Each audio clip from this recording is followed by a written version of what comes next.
Hello students, welcome you all in our fifth lecture. And you know that in the first four previous lectures I taught you the Behave textbook. And today I am going to teach you the second poem. First poem we have already learned. Do you know what is the name of the first poem? Tell me if you know that. The Road Not Taken. Okay. This is your second poem. Its name is Wind. It is written by Subramania Bharati. Actually, this poet translated the Tamil poem. This is actually Wind is the Tamil poem. Okay, and translated by Subramania Bharati. The actual poem is written by A.K. Ramanujan. Okay, maybe this will come in your exam. I will ask. So you should be prepared for it. So again, Wind is the poem. It is actually written in Tamil language by A.K. Ramanujan, but it is translated in English by Subramania Bharati.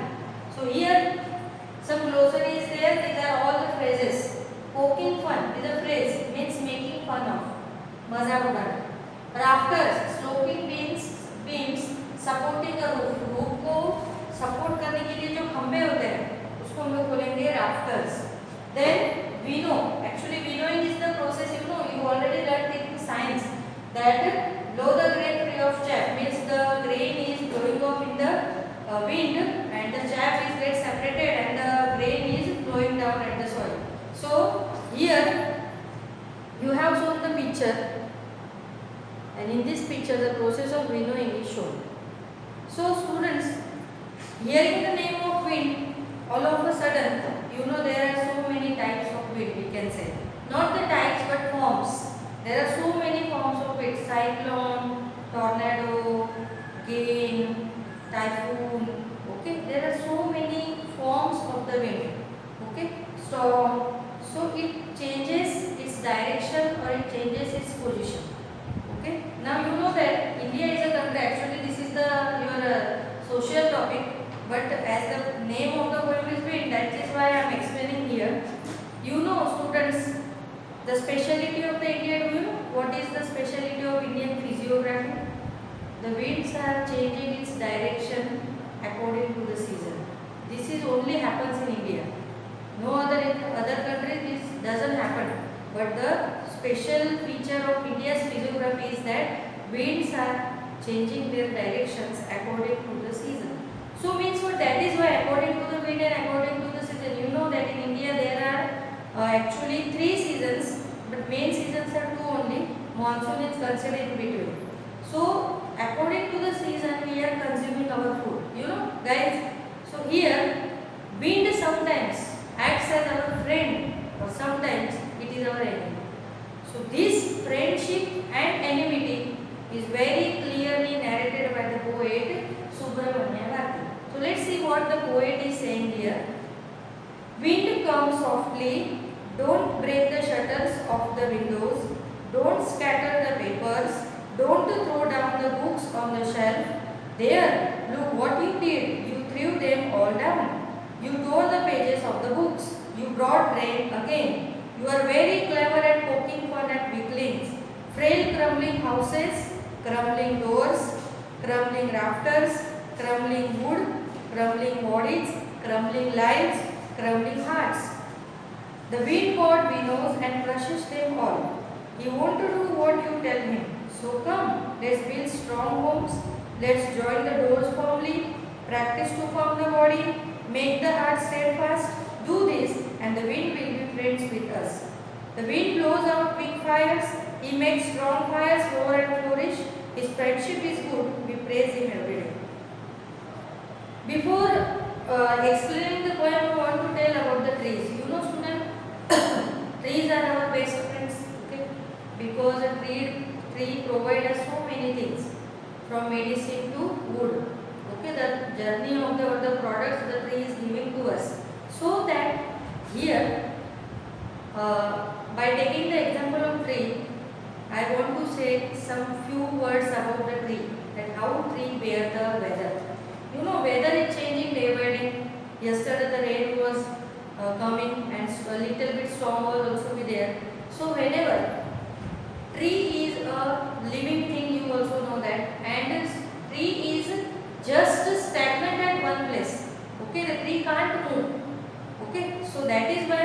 The tree has only choice.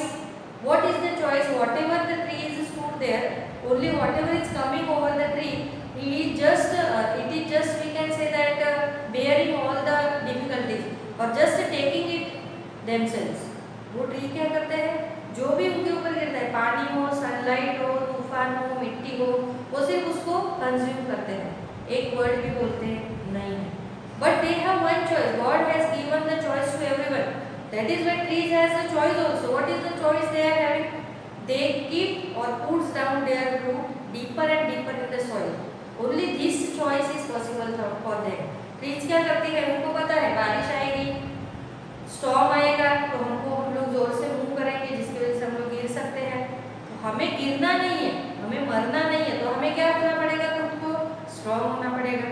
Okay, तो strong कैसे होना है, उनके पास एक ही choice है, उनके जो roots है जितने डीप अंदर सॉइल के अंदर जाएंगे उतने वो स्ट्रॉन्ग होंगे.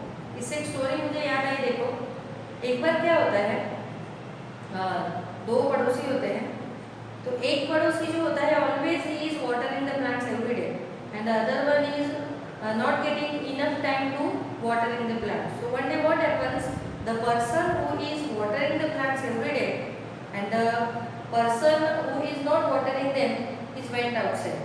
Both are not at house and the storm came. Whenever the storm came, then what happens, can you guess what happens? You just tell me.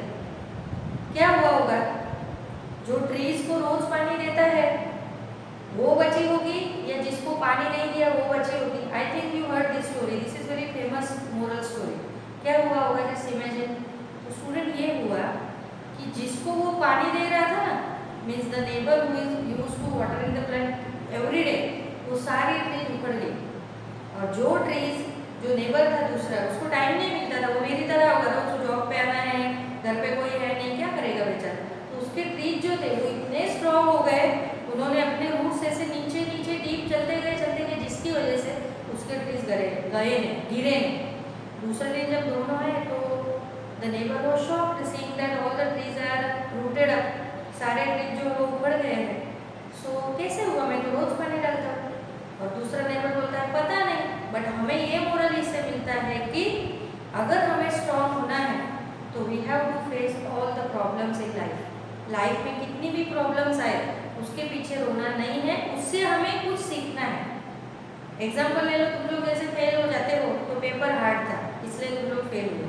दूसरी बार में भी सेम हार्ड आएगा तो क्या करना है, हम लोगों को डर जाना है उससे? नो, हमें इतना स्ट्रॉन्ग बनना है कि पेपर हमसे डरना चाहिए कि अरे भाई ये कौन बंदा आया जो पेपर सॉल्व करने बैठा हुआ है. Means what, the Subramaniam Bharati tried to teach us the thing that, कि उन्होंने ये समझाने की कोशिश की है कि लाइफ में प्रॉब्लम्स तो है.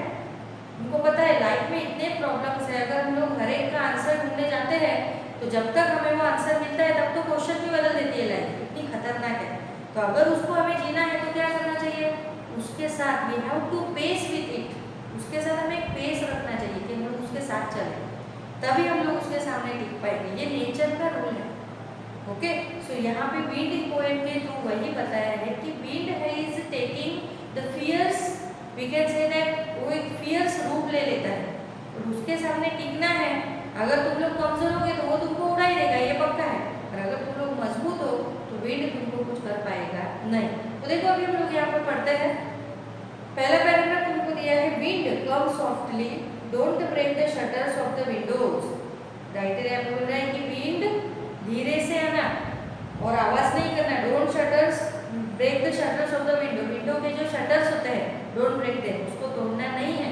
You have to come very softly and slowly without making any noise and without harming the shutters of the window. Don't scatter the papers, don't throw down the books from the shelf. The author is saying to the wind that don't scatter the papers. As soon as we switching on the fan, what happen? If our papers are scattered over the soil, all they are just spread out. Okay, so the author is saying here that wind comes softly, don't don't break the shutters of the window, as well as don't scatter my papers, and don't throw down the books from the shelf. I arranged the shelf very nicely. Please, you don't throw down these books from the shelf. Means you have to come softly. तुझे बहुत धीरे से आना है। तुझे इतनी कोशिश करनी है कि वो जो विंडो की शटर्स है उसको भी तोड़ना नहीं है, उसकी आवाज़ भी नहीं करनी है। मेरे पेपर्स में यहाँ पे कुछ काम कर रहा है, वो पेपर्स को भी स्कैटर नहीं करना है। और जो बुक मैंने शेल्फ पे पूरी अच्छी तरह से अरेंज करके रखे हैं उसको भी तुझे नीचे गिराना नहीं है। फिर देखो, There look what you did, you threw them all down. You tore the pages of the books, you brought rain again. पर तूने क्या कर दिया? राइटर यहाँ पे कंप्लेन कर रहा है कि मैंने तो तुझे पहले ही बोला था कि तेरे जो बुक्स है वो नीचे गिरने, मेरे बुक्स नीचे गिराने नहीं है, पेपर को स्कैटर नहीं करना है, विंडो शटर्स को तोड़ना नहीं, पर तूने तो वो सारी चीजें की जो मैंने मना किया। तो यहाँ पे राइटर बोला देखो तूने सारे पेजेस जो है वो फाड़ दिए, you tore all the pages of my book. Then as well as you throw down all the books from the shelf. Okay, you have broken the shutters of the window. यानी मैंने जो काम तुझे करने से मना किया वही काम तूने किया। So students here, this line shows the nature, rule of the nature. If you are saying no, no, no, no in your life, then not that consequences are always come to us because that type of energy is surrounded you when you are thinking like that. Means अगर तुम लोग किसी भी चीज को, जैसे तुम लोग स्कूल में आना था, एग्जाम्पल ले लो, अगर तुम लोग ऐसा बोलो कि मुझे लेट नहीं होना है, मुझे लेट नहीं होना है, तुम लोग लेट ही होगे। यानी और अगर तुम लोग ऐसा बोलोगे कि नहीं मुझे तो टाइम पे पहुंचना है स्कूल पे, मैं जल्दी पहुंच जाऊंगा, मैं पहुंच गया स्कूल में जल्दी, तुम लोग जल्दी पहुंचोगे, टाइम पे एटलीस्ट पहुंचोगे। ये नेचर का रूल है, नेचर को ना सुनने की आदत नहीं है। समझ में आ रहा है? जैसे देखो हम लोग किसी इंसान के बारे में बुरा बोलते हैं, एग्जाम्पल ले लो, अमेरिका में जब इलेक्शंस हुए तो all are thinking that Donald Trump would not come. Okay, सबको ऐसा था कि डोनाल्ड ट्रम्प जो है वो आएंगे नहीं, पर जीत के कौन आया? वही आया। क्यों? क्योंकि 80% of people think over about him only. सबने उसके बारे में सोचा कि ये नहीं आना चाहिए, ये नहीं आना चाहिए, ये नहीं आना चाहिए, और वही आया। मीन्स इससे हमें क्या मॉरल मिलता है कि नेचर को नो सुनने की आदत नहीं है, वो हमेशा यस ही सुनता है। नेचर की डिक्शनरी में नो नाम का वर्ड है ही नहीं। तो यहाँ पे सेम पॉइंट हमें नेचर का रूल बताने की कोशिश कर रहा है कि हमें हमारे लाइफ में कभी भी नेगेटिव सोचना चाहिए नहीं। अगर हम लोग नेगेटिव सोचेंगे तो हमारे आसपास वही एनर्जी स्प्रेड होगी, हम लोग वैसा ही कुछ काम करेंगे। समटाइम्स कॉन्सिक्वेंस होते हैं, हम लोग बहुत वायलेंट हो जाते हैं, बट बाद में उसके ऊपर हम लोगों को ही पछताना पड़ता है। यही विंड के बारे में पोएट ने दिया हुआ है। आगे बढ़ते हैं। You brought rain again. Poet यहाँ पे बोल रहा है कि देख तुझे मैंने मना किया था सारी चीजें करने से, then also you blow very strongly and you have brought down the rain. तूने बारिश लेके आया तो वो भी बहुत जोरदार, जिसकी वजह से सबको नुकसान होगा। यानी जो चीजें मैंने मना की, you have did all that things, तूने वही सारी चीजें की। ऐसे पोएट किसको कंप्लेन कर रहे हैं? विंड को। फिर आगे देखते हैं, you are very clever at poking fun at weaklings. Poet उसको आगे बोल रहे हैं कि तू बहुत होशियार है, हो, you are very clever and you enjoy to make the fun of others. दूसरों का मजाक उड़ाना तुझे बहुत अच्छा लगता है, दूसरों को ऑलवेज तू मजाक उड़ाता रहता है, क्योंकि तुझे मजाक उड़ाना अच्छा लगता है। जो लोग वीक है, जो लोग तेरे सामने टिक नहीं पाते, तुझे पता है ये मेरे सामने टिक नहीं पाएगा, तो उनके ऊपर क्या करता है? डोमिनेंस करता है, उनको परेशान करता है, क्योंकि तुझे उसको वो काम करने में अच्छा लगता है। ऐसे पोएट ताना मार रहे हैं किसको? विंड को। फिर आगे देखो, frail crumbling houses, crumbling doors, crumbling rafters, crumbling wood, crumbling bodies, crumbling lives, crumbling hearts. Frail means to break. तूने क्या कर दिया? देख, जो घर थे, जो वीक घर थे उसको तोड़ दिया। To crumb means to broke down. Crumbling doors, doors को तोड़ दिया। क्रम्बलिंग राफ्टर, जो खंभे थे बेचारे जो हट्स के, उसको गिरा दिया। क्रम्बलिंग वुड, जो घर में लकड़ी की जो भी चीजें बनी थी हवा की वजह से उड़ गई या टूट गई या जो भी नुकसान हुआ। Crumbling bodies, bodies means be itself, हम इटसेल्फ, हमारे खुद के बारे में, वी आवरसेल्फ, सॉरी। यहाँ पे राइटर बोल रहा है कि जो वीक लोग हैं उनको भी तूने प्रॉब्लमेटिक सिचुएशन में डाल दिया। Crumbling life means again all creatures who are residing over this earth, जितने भी ह्यूमन यहाँ पे रिसाइड करते हैं अर्थ के ऊपर, उन सबको प्रॉब्लमेटिक सिचुएशन में डालने का काम तूने किया है, जो तुझे नहीं करना चाहिए था। ऐसे यहाँ पे पोएट उसको बता रहे हैं। फिर आगे क्या बोल रहे हैं देखो, the wind caught windows and crushes them all. जिसका हार्ट वीक है, विंड ने उसको क्या किया? सबको क्रश कर दिया। विनोज मीन्स सबको उड़ा दिया। ओके, विनोज मीन्स टू इसमें लगे टू सेपरेट ऑल और to move away the all things, सबको क्या कर दिया, उड़ा दिया, जो लाइव्स थे उनके लाइव्स को बिगाड़ दिया, यानी तेरे पास कुछ बचा ही नहीं। तूने ये बहुत ही खराब काम किया जो तुझे नहीं करना चाहिए। And you don't have a regret over your act, और तुझे पछतावा भी नहीं है, तूने जो काम किया उसके ऊपर पछतावा नहीं। उल्टा क्या हो रहा है, you are making fun and enjoy a lot, तो उनका मजाक उड़ा के खुद मजे ले रहा है। ये तेरे बारे, ये किसके बारे में कहा हुआ है, राइटर ने विंड के बारे में। अभी आगे देखो, अभी जैसे मैंने तुम लोगों को ट्रीज का एग्जांपल दिया, विंड जो है ट्रीज को सब कुछ सहन करना पड़ता है, वो मना तो नहीं कर सकते, पर वो क्या करती है, फिर मजबूत हो जाती है, खुद के रूट्स को इतना पावरफुल बनाती है कि कितना भी बड़ा स्टॉर्म क्यों ना हो, तूफान क्यों ना हो, उसके सामने ट्रीज जो है अपने आप को बचाने की कोशिश करती है। ये लिविंग थिंग की एक खासियत है स्टूडेंट की, हर एक जो जीव है जो अर्थ के ऊपर रिसाइड करता है, चाहे वो चींटी ले लो या हम लोग ले लो, उसको जीना होता है, वो हमेशा जीने की कोशिश ही करता है, और यही हमको यहाँ पे दिखाई दे रहा है। फिर आगे क्या होता है देखो, the wind God winnows and crushes them all, he won't do what you tell him, so come let's build strong homes। यानी कि यहाँ पे राइटर हमें अलर्ट कर रहा है, राइटर हमें यहाँ पे बता रहा है, अवेयरनेस क्रिएट कर रहा है हमारे माइंड में कि हम लोगों को जो चाहिए, हम लोगों को जो चाहिए था, हमने विंड को समझाया कि तू ये मत कर, तो भी विंड ने किया। क्यों किया, क्योंकि वो हमारी बात मानता नहीं है। तो अगर वो हमारी बात मानता नहीं तो हमें क्या करना पड़ेगा, उसके सामने क्या होना पड़ेगा, स्ट्रॉन्ग। यानी अगर वो हमारे ऊपर या हमारा नुकसान भी करता है, पर हमें हमारा खुद का नुकसान होने देना नहीं है। Means what the poet wanted to say here a very, we can say, important message that we have to be remain strong if we want to face the wind। अगर हमें विंड को फेस करना है तो हम लोगों को खुद को क्या बनना पड़ेगा, स्ट्रॉन्ग बनना पड़ेगा, ऐसे राइटर यहाँ पे बता रहा है। आगे वो क्या बोल रहा है देखो, so come let's build strong homes, let's join the doors firmly, practice to form the body, make the heart steadfast। इसलिए राइटर यहाँ पे बोल रहे हैं कि अगर विंड के सामने हमें सर्वाइव करना है, ओके, तो हमें क्या करना पड़ेगा, हमारे जो हाउसेस है उसको एकदम क्या बोलते हैं, स्ट्रॉन्ग बनाना पड़ेगा, एकदम पक्के हाउसेस बनाने पड़ेंगे, जिसकी वजह से विंड आता भी है तो विंड उसको मिलके बाय बाय करके चला जाएगा, पर हाउस को कुछ होगा नहीं। दूसरी चीज यहाँ पे बोल रहे हैं कि जॉइन द डोर्स फर्मली, दरवाजे इतने फिट बंद करने हैं कि कुछ भी हो जाए, डोर ओपन होना चाहिए नहीं या विंडो ओपन होनी चाहिए नहीं, जिसकी वजह से क्या होगा, the wind is incapable of breaking the shutters of the window और डोर्स। इसलिए वो विंड जो है, तुमको पता है जब विंड आता है तो शटर्स जो होते हैं डोर्स के और विंडो के, वो आगे पीछे होके टूट जाते हैं कभी कभी, specially the poor people's house I am talking about.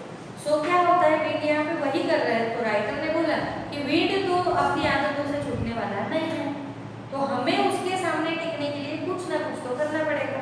इसीलिए विंड यहाँ पे क्या कर रहा है देखो, विंड अगर आता है तो हमें हमारे घर जो है, we have to build the pucca house, parallelly we have to close the doors very firmly, हमको दरवाजे बहुत ही फिट और अच्छी तरह से बंद करने हैं ताकि विंड आए तो भी उसको कोई नुकसान होना चाहिए नहीं। We have to make our body firm, हमारी बॉडी हमें स्ट्रॉन्ग इनफ बनानी है, कुछ भी हो जाए उस हमारे बॉडी को या हमारे माइंड को कुछ भी प्रॉब्लम होना चाहिए नहीं, हमें इतना स्ट्रॉन्ग होना है। And make our heart steadfast, steadfast has the same meaning, mean strong. हमें हमारे हार्ट को भी कैसे बनाना है, स्ट्रॉन्ग बनाना है, कुछ भी हो जाए डरना नहीं।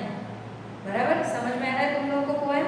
फिर आगे देखो लास्ट पैराग्राफ में स्टांजा में पोएट क्या बोल रहा है, do this and the wind will be friends with us. अगर तुम लोग ऐसा करोगे तो do just think that the wind has any option to harm you, no absolutely not. उसके पास कुछ ऑप्शन ही नहीं रहेगा तुमको हार्म करने का, फिर वो क्या हो जाएगा, तुम्हारा दोस्त हो जाएगा।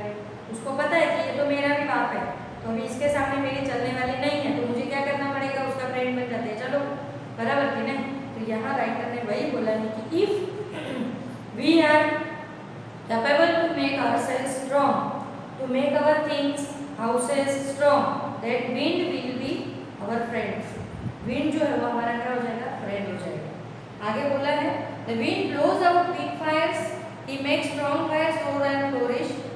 जिसकी वजह से फिर क्या होगा देखो, if we are try to make ourselves strong then what the wind do, then wind क्या करेगा, जो वीक है उसको तो उड़ाने वाला है, उसका काम ही है वो, तो weak fires wind blowing out the heat fires and the wind is making the strong roar and flourish. तुमको पता है जब हवा जोर से आती है तो आवाज आती है, पता है, specially those people are living in flats और अपार्टमेंट्स, तो जो 5th 6th 7th फ्लोर्स पे होते हैं, तो जब आवाज आती है, विंडो हमारी बंद होती है, तो एक ऐसी विंड की आवाज आती है, तुम लोगों ने भी सुनी होगी, हॉरर मूवीज में भी दिखाते हैं, बट एक्चुअली वो हॉरर कुछ होता नहीं है, वो विंड की आवाज होती है। तो राइटर ने यहाँ पे बोला है कि वो हमें डराएगा उसकी आवाज की वजह से, और वो आवाज को हमें फ्लोरिश करना है। फ्लोरिश यानी उससे डरना नहीं है, वो कितना भी डराए उससे क्या हो जाएगा, अगर हम लोग कोशिश करेंगे विंड के सामने रहने की, वो भले कितना भी रोर करे, but we have to be flourish that roar, हमें वो जो उसका रोर है, चिल्लाना है, उसको पॉजिटिवली चेंज कर देना है। कैसे? तो जो भी वीक चीज़ें हैं, जो भी खराब चीज़ें, वो ऑटोमेटिकली उठ जाएगी।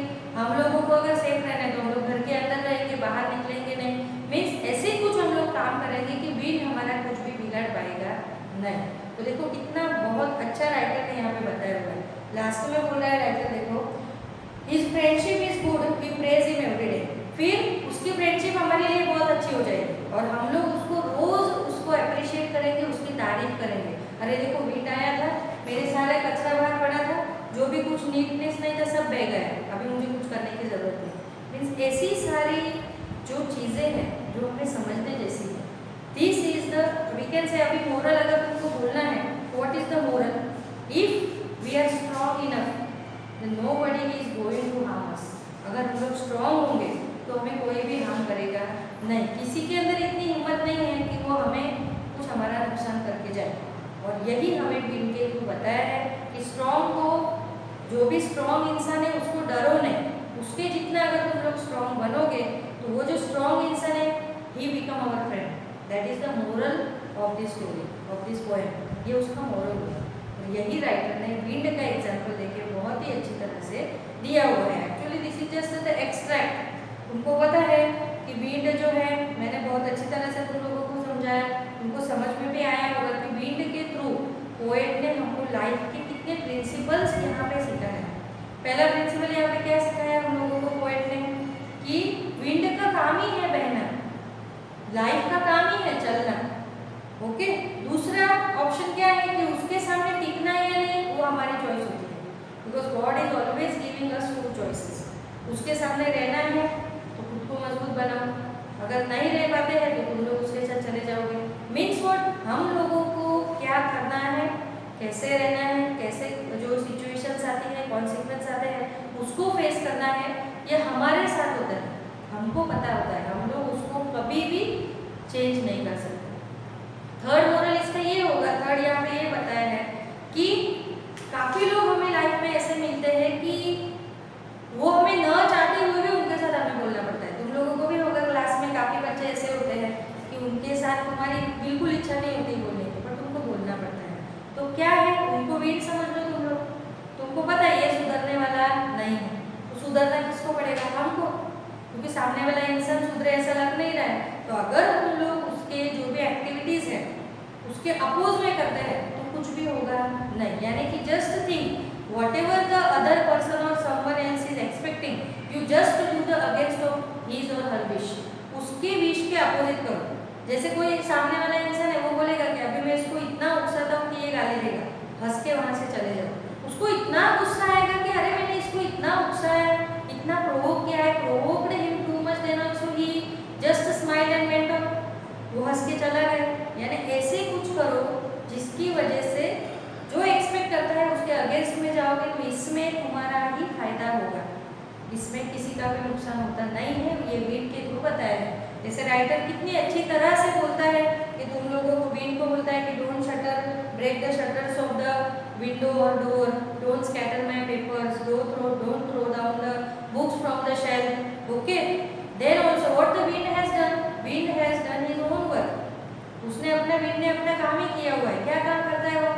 जब भी वो आता है पूरे पेपर टूट गए, शटर्स टूट गए, बुक्स जितनी थी वो गिर गई। ओके, किसी के हाउसेस के शटर जो रूफ थे वो चले गए। मीन्स व्हाट, विंड अपनी जो एक्टिविटी है, उसका जो नेचर है, हम लोग बोलते हैं, वो छोड़ेगा नहीं। अगर हमें उसके सामने टिकना है तो किसको स्ट्रॉन्ग होना पड़ेगा? हम लोग। अगर हम लोग उसके सामने स्ट्रांगली बिहेव करेंगे तो विंड जो है वो हमें ताली मार के चला जाएगा, क्योंकि उसको पता है ये अभी मेरे लिए सही हो गया है और इसको मारना मेरे लिए पॉसिबल नहीं है। मीन्स यहाँ पे हमें ये स्टोरी के थ्रू राइटर ने बहुत ही अच्छी तरह से एक्सप्लेन किया है। तो स्टूडेंट्स, यहाँ पे मैं पोएम कंप्लीट करती हूँ, बट देखो यहाँ तुम लोगों को क्वेश्चन आंसर दिए हैं, तुम लोगों को काफ़ी प्रॉब्लम होती है कि लिखने कौन से हैं। तो यहाँ पे तुम लोगों को क्वेश्चन 1, 2 लिखने की ज़रूरत नहीं है। 1, 3, 4, 5, 6 यहाँ पे क्वेश्चंस दिए हैं, वही तुमको घर पे लर्न करके लिखने हैं। आई होप तुम लोगों ने आगे के जो मैंने चैप्टर सिखाए हैं 1, 2 एंड पोएम 1 उसका लिखा होगा। मैं अभी भी तुमको क्लियर इंस्ट्रक्शन देती हूँ स्टूडेंट, तुमको जो भी मैं पढ़ा रही हूँ तुम्हारा लिखा हुआ चाहिए, because you are in 9th standard only. Don't think that you are in 10th, 11th and 12th and in college who is seeing our homework. No, जो भी है तुम लोगों को अपना होमवर्क अच्छी तरह से करना है। क्या पता तुम्हारे ऑनलाइन एग्जाम भी हो सकती है, तब क्या करोगे? तो विंड जैसा हो जाएगा फिर, है कि नहीं? तो विंड के सामने अगर टिकना है तो हमें स्ट्रांग होना है। वैसे ही तुम लोगों को जैसे जैसे हर एक सब्जेक्ट में सिखाया जा रहा है, तुमको वैसे वैसे घर पे उसको प्रिपेयर करना है। ऐसे मत समझो कि कौन देखेगा और मुझे क्या करना है। No. So with this I am making the completion of this lecture. We will meet in the next lecture. Till then, bye.